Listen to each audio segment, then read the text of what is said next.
How's Daisy? How is Daisy? How's Daisy? We don't see Daisy at Mass anymore. So, how's Daisy doing? I'm doing just fine. Thank you for asking me how I'm doing. All right, she's old, 13. She's had a good life. She's a little arthritic and slowing down. But the main thing that she's suffering from, the main reason why she's not here, selective hearing. It's amazing to me. When she's laying on the couch, I'm like, come on, Daisy, let's go to church, Daisy. Come on, let's go to church. And she pretends like she's sleeping. I know she's pretending because when Daisy's sleeping, you know, boy, she snores big time. She is a loud sleeper. And if you look when I took this picture, notice I think she's peeking out with her eyes a teensy bit, don't you? You see, she still suffers from selective hearing. She doesn't hear when I call her anymore, but if I open a Ziploc bag in the kitchen, it doesn't matter what part of the house that she's in. She's right there because she's got to check out what might be in that Ziploc bag. Selective hearing. Well, looking around at all the nodding this morning, Daisy's probably not the only one you know that suffers from selective hearing. Might you know of other people in your life that suffer from selective? Gretchen, don't look at John like that in such a, yeah, I know. She was really waiting for you to look back at her like, yeah, see, don't ever sit in front, Gretchen or John. Sorry about that. But the reality is, in some ways, I suffer from selective hearing too. And what I especially suffer with selective hearing from? The teachings of Jesus. I'm even selective hearing in what I hear from Jesus. So let's talk about selective hearing. What are some of your favorite things that Jesus said? What are some of your favorite things that Jesus said? This is not a rhetorical question. You need to answer it out loud. I don't remember. All right, John, what are some? Are you still talking about the selective hearing? Okay, so what are some of your favorite things that Jesus said? I'm sorry. What? Ask and you shall receive. I like that. What's another one? Love one another.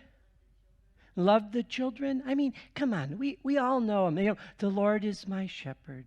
There is nothing I shall want. Don't you like that one? Or in my Father's house there are many rooms. That's why I can say to you, I'm preparing a room for you. How about come to me, all you are weary and find life burdensome, and I'll give you rest. I mean, you know, and he will raise us up on eagle's wings. I mean, you've got to have a bunch of favorites, don't you?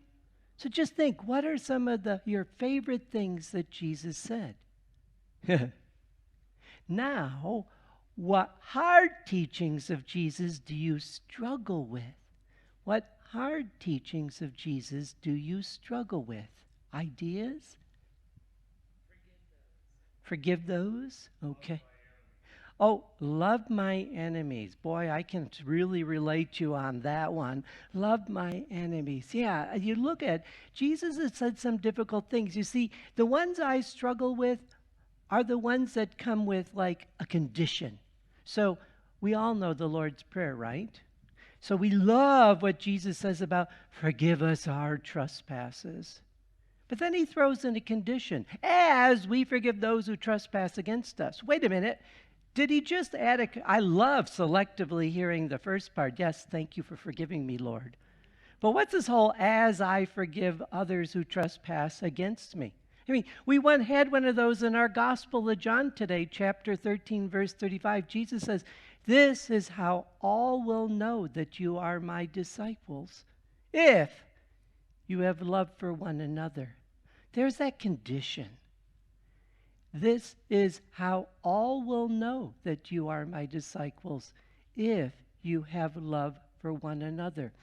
We're called to love one another. We know the song. They'll know we are Christians by our love. By our love. And so we need to hear the whole phrase. How will they know that we are disciples of the Lord? By our love. And that love is to be extended to whom? Even our enemies. That's a hard teaching. Even our enemies. So think about some of those people in your life that are just downright difficult to love. Yeah, we got to love them too. And imagine what a great witness that is. That we love even our enemies, then they'll know we're disciples of the Lord. Then we'll know that we are Christians. And so there are some teachings of Jesus that are hard. And yet we're called to listen to them. I love the way that Father Dave Pravanka puts it. I don't want to listen to what you are saying, but I should probably listen to what you are saying.